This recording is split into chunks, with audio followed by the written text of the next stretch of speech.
नाही, याच्यामध्ये जो आत्महत्येला प्रवृत्त करण्याचा गुन्हा दाखल आहे, त्याच्यामध्ये PM नोट्स हे प्राप्त झालेले आहेत. ॲस्फिक्सिया ड्यू टू हँगिंग हा त्याचा निष्कर्ष आहे, जो सर्कमस्टन्शियल एव्हिडन्सशी मिळता-जुळता आहे. आज एक आरोपी प्रशांत बनकर याची पोलीस कस्टडी रिमांड पहिली दिलेली संपते आणि आज त्याला पुन्हा आम्ही कोर्टामध्ये प्रोड्यूस करणार आहोत आणि पुन्हा वाढीव पोलीस कस्टडी रिमांडची मागणी करणार आहोत. सर, हँडरायटिंग बाबतचा फॉरेन्सिक अहवाल अजून प्राप्त झालाय काय? नाही, हँडरायटिंग बाबतीतचा अहवाल अजूनही प्राप्त नाही. त्याच्या संदर्भाने तो हँडरायटिंग एक्सपर्ट जे CIDचे आहेत त्यांच्याकडे अहवाल मागवण्यात आला आहे, पण त्याला थोडा वेळ लागू शकतो. सर, बदनेचे मोबाईल त्यानं तो मिळून आलेला नाही असं काय आहे?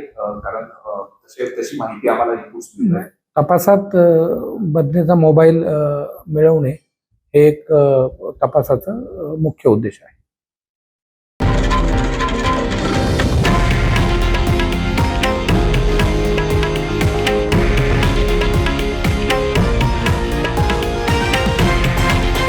हे आहे देशातील नंबर 1 न्यूज नेटवर्क आणि आपण पाहत आहात TV9 मराठी, एकमेव.